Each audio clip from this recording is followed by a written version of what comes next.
Hi everyone, it's Sarah. So today I'm going to be talking a little bit about eLearning analytics or data analytics. The article that I'm using today is on the eLearning industry website, and it is the 8 types of eLearning analytics to obtain from Google and your learning management system. And I really like this article. It was a very quick read and it provided a lot of very important information that I hadn't necessarily thought about before. From that article, I've kind of pulled out a few of the important points that I really learned about and are big takeaways for me. So the first one is that the time spent on e-learning experiences matter. And previously when completing different trainings or other experiences, it would always say like, you will be completed within a 2-hour time period. And I never thought of using that as a kind of a guide or a measurement in my own teaching.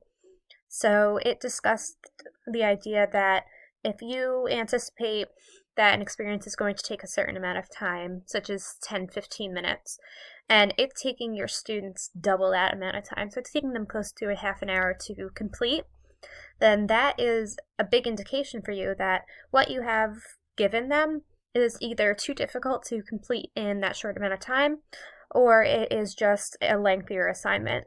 And that kind of gives you the idea that you need to reassess what you're doing and what is in that experience in order to make it more appropriate from them. It also talked about rapid exits from an experience. So if it's supposed to take 15 minutes to complete and it's 2 or 3 minutes in and someone's exiting from it, then that can be a big indication that it is too hard for them. That they see it, they try to go through it, and they just stop altogether. So much like the other one, that's a good indication that it can be too hard. Also, the metrics provided can support objectives and goals.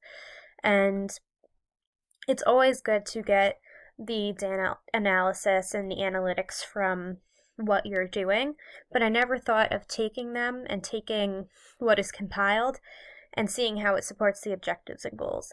So if you want a student to be able to do something and then you see through the analytics that they either are or are not, then that is a very direct thing to show that they either are completing or they're not. And you can also track the progress of comprehension of students, and the article discussed that you can do this in little kind of like mid-checkpoints throughout the e-learning experience. And these are also great ways to support those objectives and goals and really see how your students are doing. So I would use these ideas in the classroom, and this would be more so when I'm in a school district as opposed to a childcare center where I would be using more online or e-learning experiences. And I would use it really as a method of self-reflection, because self-reflection is very important. And as discussed earlier, with all of the different options that you can find and use within these analytics, you are able to see, is it too hard? Is it too easy? Do the students have all the information they need? Are they understanding the key points? And we try to do that with our students anyway. And a lot of the time we'll reflect on, how are the students doing? But it's very important to take this information and also reflect on how am I doing at creating those experiences? Because as a teacher, you want to make sure that your experiences are engaging, they're effective, and that they really do everything that they need to for the students and that they're appropriate for them. So by using all of these analytics, you're able to adjust your instruction to make sure that it is what your students need.